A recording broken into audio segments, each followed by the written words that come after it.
Thank you for listening to this episode of History Exchange. Danke, dass Sie wieder dabei sind bei dieser Episode von History Exchange. Further information can be found on Center Austria's homepage www.centeraustria.org. Und auf der Homepage des Instituts für Zeitgeschichte der Universität Innsbruck www.uibk.ac.at/Zeitgeschichte. Willkommen zur heutigen Folge von History Exchange. Ich bin Eva Pfanzelter und mein Interviewkollege ist Mark Landry. Today is the 20th of April, 2023, and we are sitting in my office in the Department of History at the University of New Orleans. Our guest today is Melanie Boulet. Melanie Boulet is currently a tour guide in New Orleans. She grew up in southeast Louisiana, immersed in Cajun history and culture. Melanie spent 28 years teaching world history in New Orleans, and as a teacher, she always encouraged her students to find history outside the classroom walls. Melanie is married to historian Günter Bischof, and since our first season is dedicated to his life as a historian, we would like to start there. Melanie, thanks for joining us today. So how would you describe Günter Bischof as a historian? He is an inveterate historian.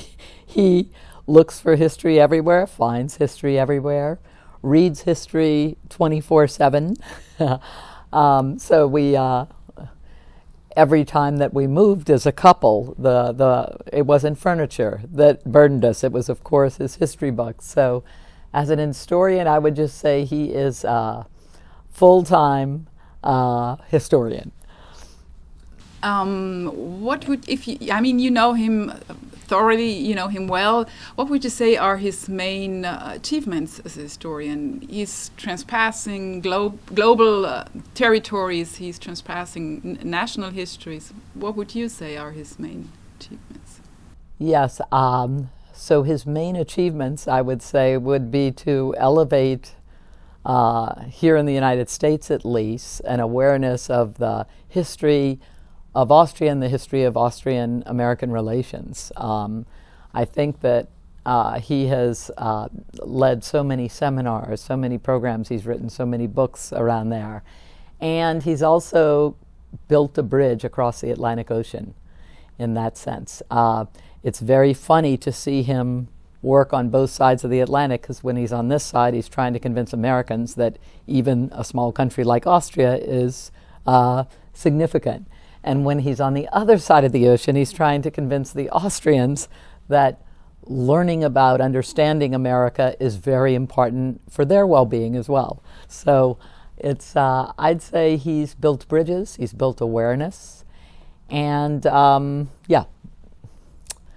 and taught a lot of students. So I don't know what the sum total would be, but he has really enjoyed teaching students, and I think that is his other big achievement in his profession. How would you say has his historian life changed over the decades that he's been first in Europe, then here in the US? Yeah, you should probably ask in regard to Günter, how has his historian life not changed? Because I think in terms of lots of the modern developments in terms of how you do history and how you present history, you know, he has held his ground, doing it a very traditional form of history. His favorite place to be is in an archive, not in a museum, not at a play, but really in an archive. I think that's where he professionally is happiest. And when he's in those archives, he doesn't scan the materials with his phone or with modern implements. He runs off copies and pays for them. And then he brings all those copies home. So I think that in many ways, Günter is very much a traditional historian, and he's very good at it. And so how has he changed as an historian? I think his niches have expanded or multiplied since he first started. So starting just with that Austrian state treaty as his focus, and then he's really branched out from there. And where? How did he develop? How would you say? Well, often it would be some sort of opportunity that came up to work on a project with someone, and he would go for it. So I remember when he edited the Kindleberger letters, and he didn't really know a lot about them, I don't think, or that definitely wasn't his forte. And they asked him to edit these letters, and sure enough, we ended up having a book party for Kindleberger's letters at my house, and I had never really heard of the guy myself. So anyway, I think it's opportunities that came up like that where he grabbed them and saw them as an opportunity where he could grow as an historian. What are his main areas of research? What would you say? Yeah, I would say Austrian-American relations with a focus on World War II, and that might be because of our move to New Orleans and, of course, the involvement of the World War II Museum. What else?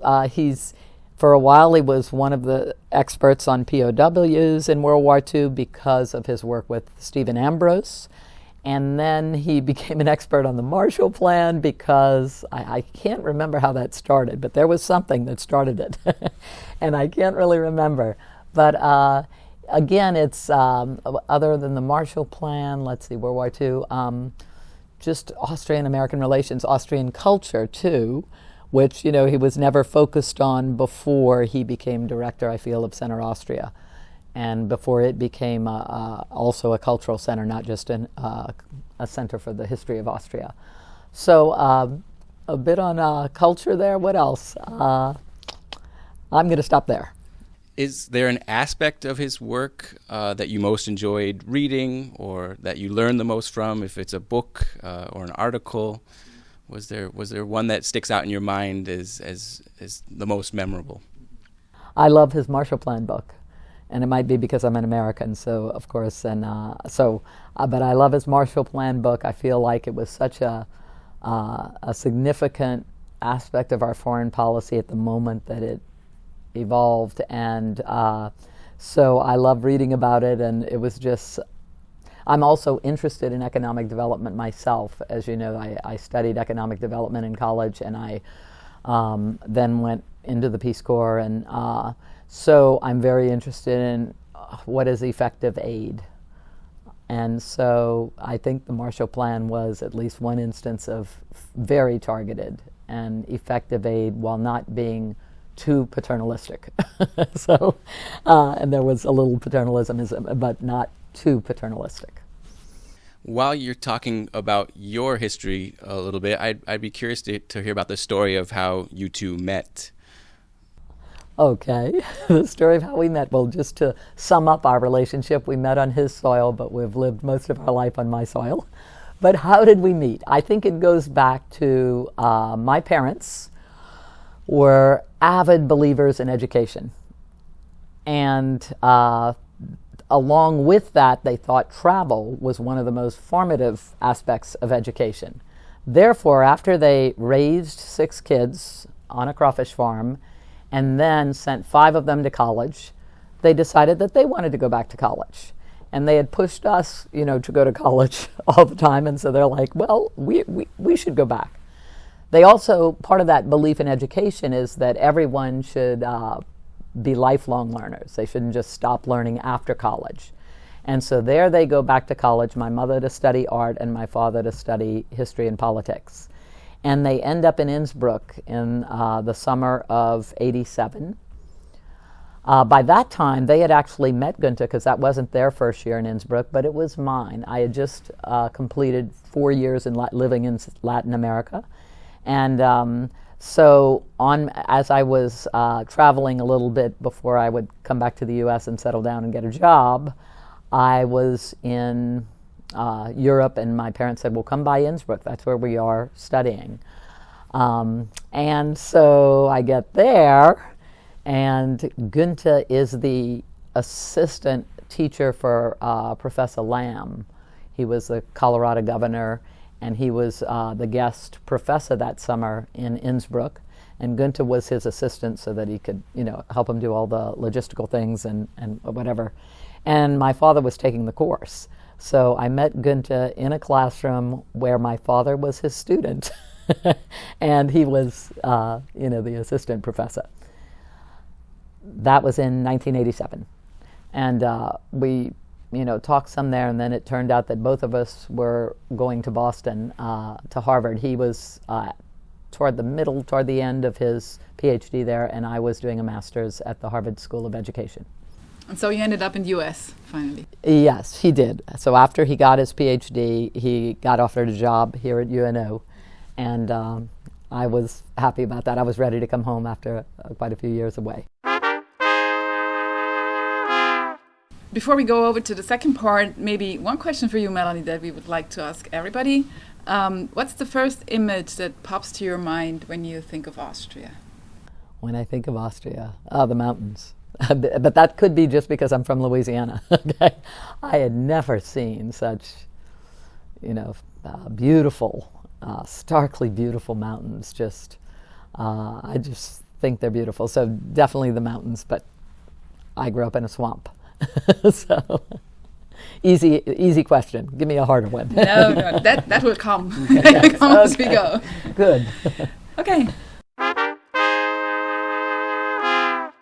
Yes, so shifting gears from Günter Bischof to yourself a little bit more, we'd be curious to learn more about the tours that you give here in New Orleans, how it is that you became a tour guide, and if you could tell us a little bit about how the tour business has developed. Okay, so well, a little commercial break. That's Boule walking tours, right? No. Okay. So for years, I had taken my students on field trips, obviously, as a teacher, and just getting them out of those four walls and to be where history occurred was just so powerful. And I had done it for years in my career. And in teaching world history, since New Orleans really is a world-class city in its involvement in so many of the main currents in world history, it was logical that I would take them down to the French Quarter and show them the history of the city from day one or day two. History of the city from day one, obviously Native Americans. So for years I'd taken my students down there, and I had sort of put together a tour of slavery in New Orleans, starting with its beginning in 1719.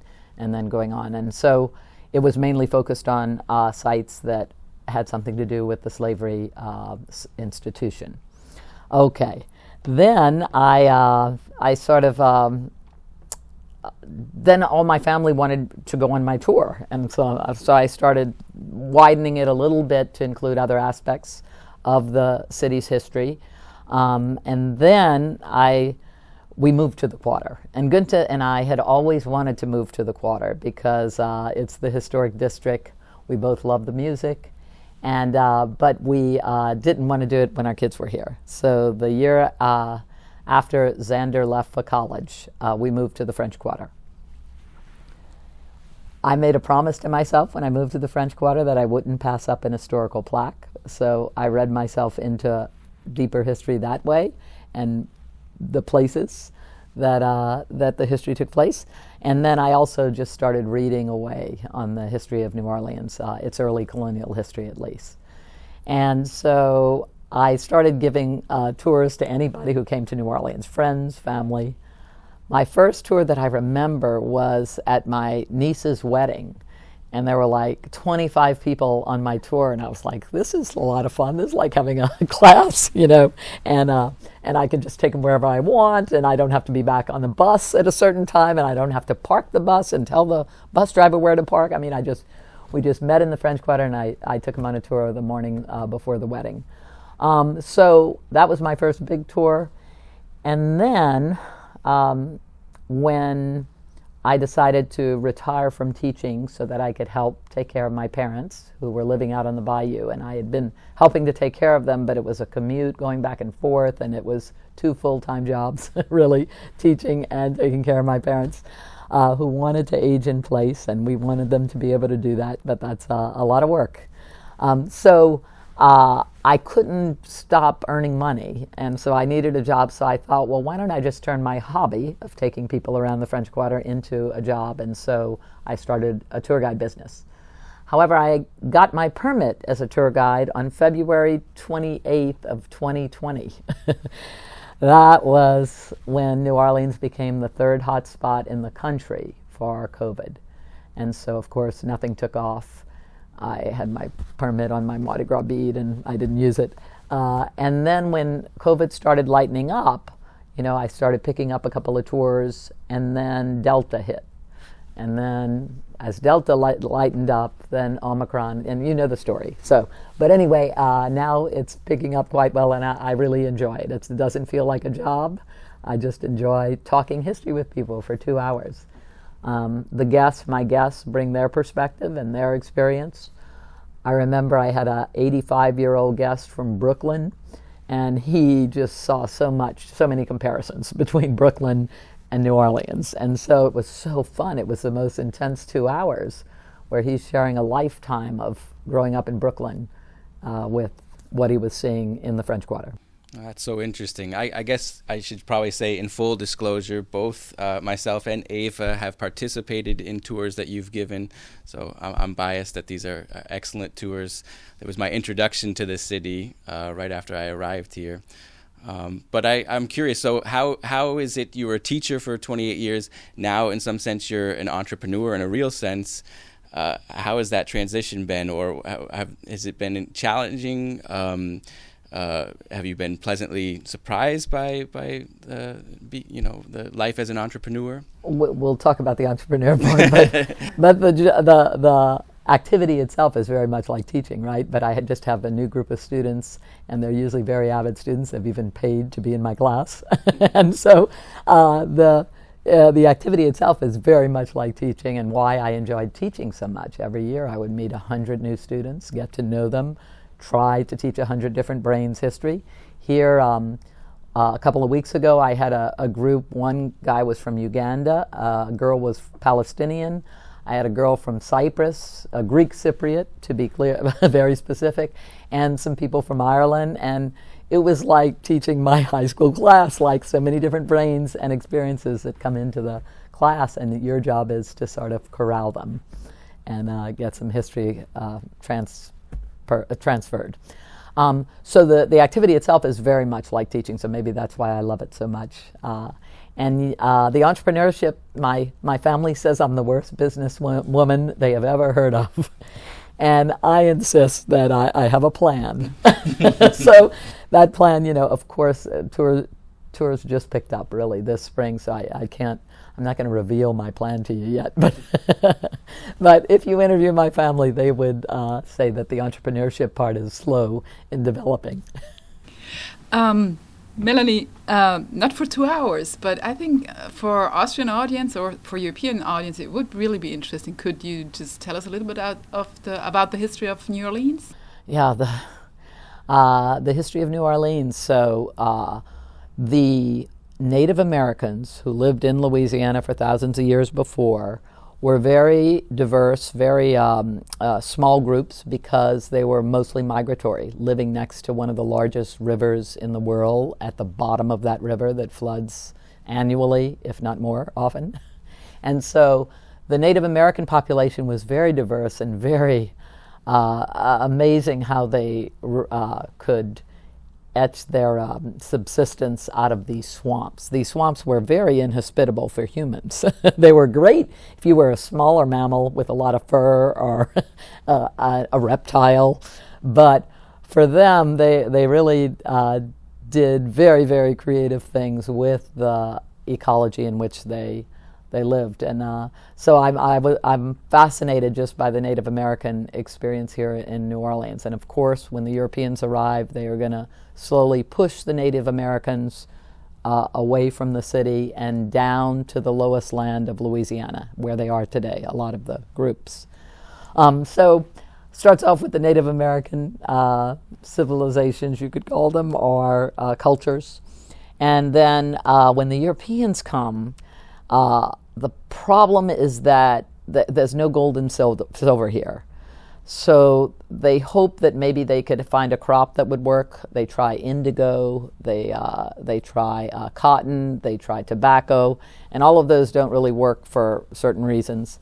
And so they end up they end up, sugarcane becomes the one very valuable crop in Louisiana, and that's not till after the Haitian Revolution when we get an enormous influx of Haitians. They double our free people of color population at that point in 1809. And they increase the white population. They also increase, unfortunately, the enslaved population.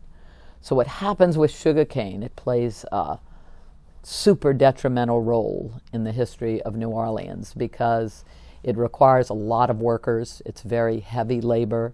It's very dangerous labor because you're working in the swamps with all these creatures I mentioned earlier. You're you're heating up the sugar juice on these open kettles and open fireplaces. We're going to have the lowest life expectancy of enslaved people of any other crop, so to speak, area that specializes in other crops.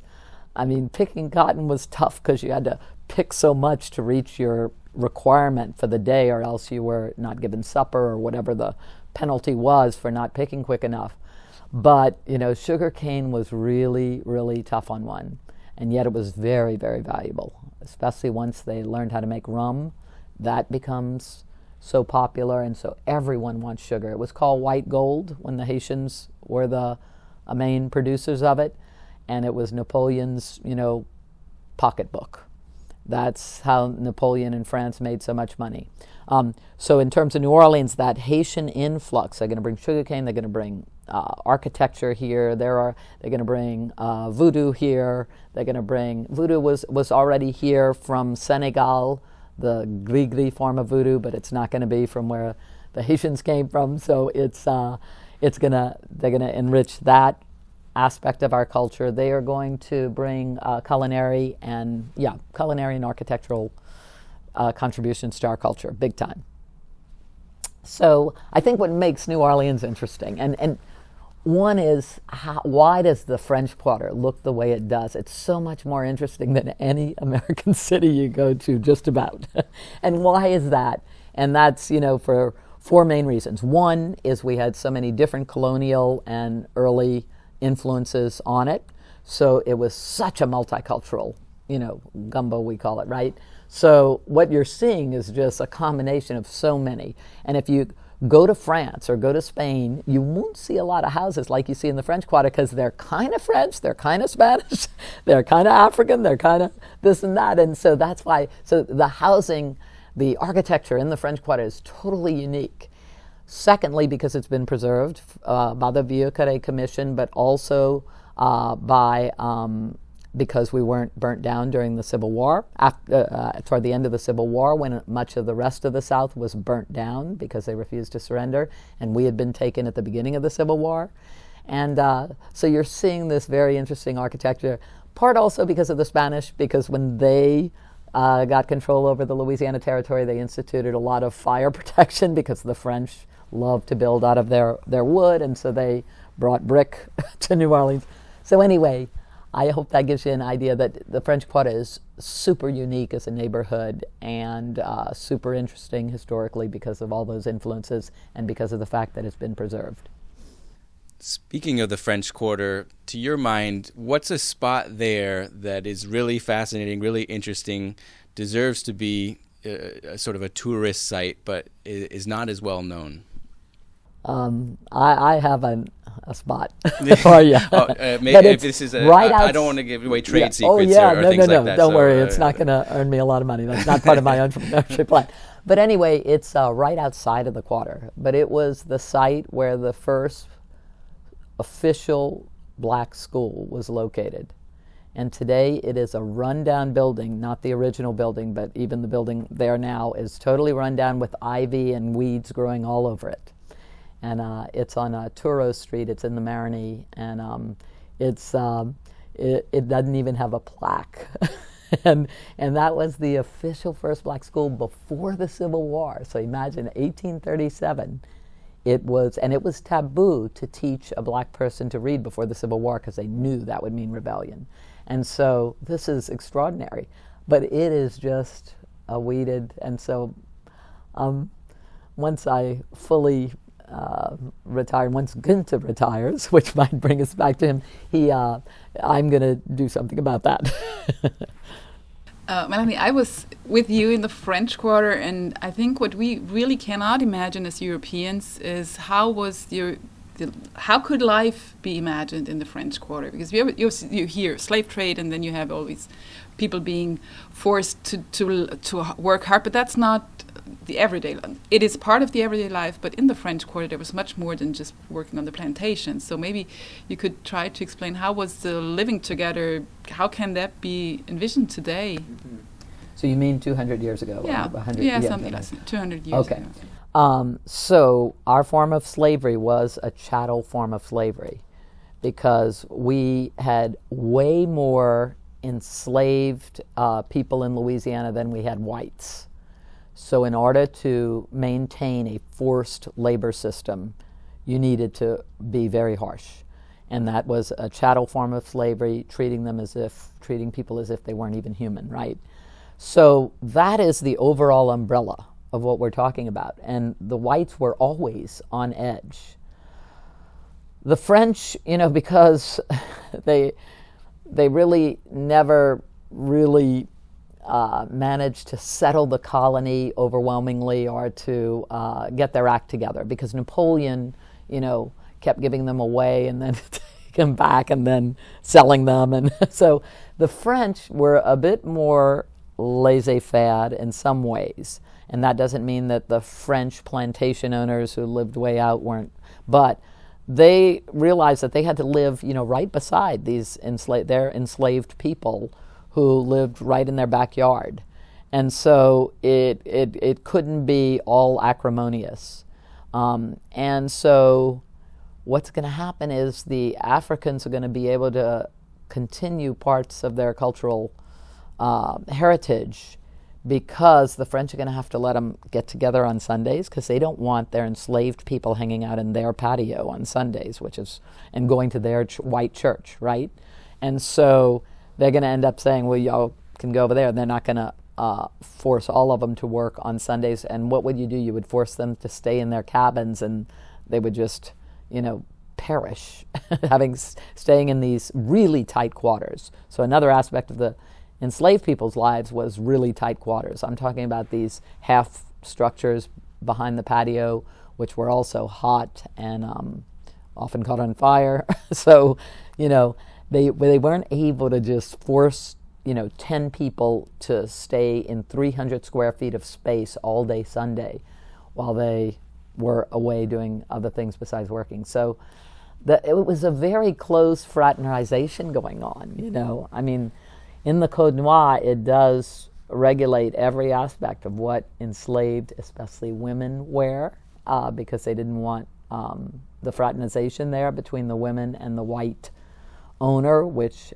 did happen anyway, but they were trying to govern that relationship as much as they could, but it didn't always work. But anyway, I would say life for the enslaved person was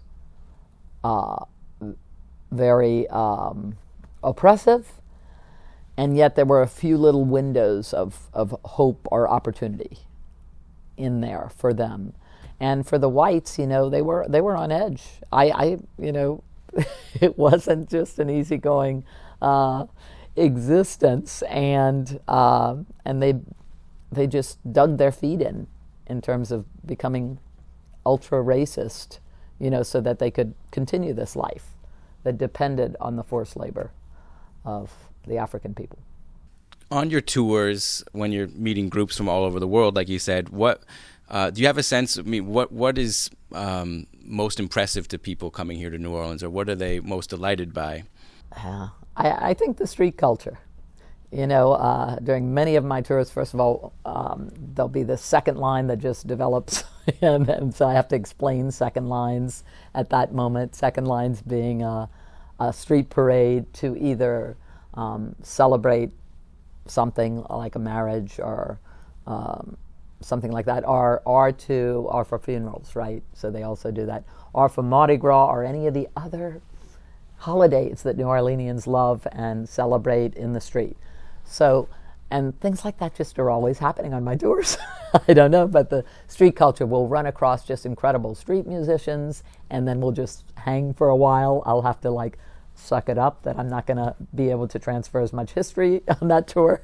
But so let's see. I think the street culture really, really impresses people, like how, and so the balcony life and how all the balconies are decorated because people actually live out there.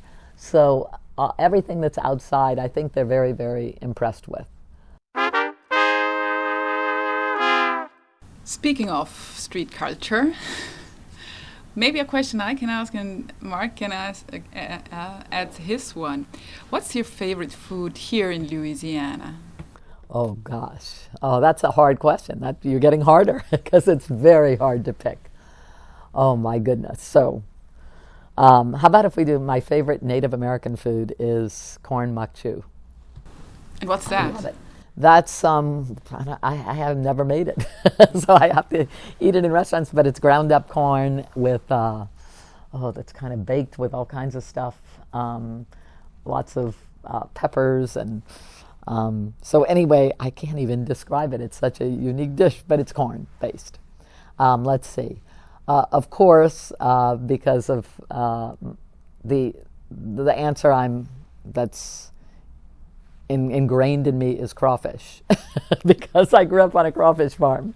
But I still just love crawfish, and I resent having to pay for them now. But otherwise, I try not to let it interfere with my experience of eating crawfish. Any kind of crawfish you cook. Crawfish étouffée, crawfish pies, crawfish bisque, boiled crawfish. I mean, I sound like Forrest Gump.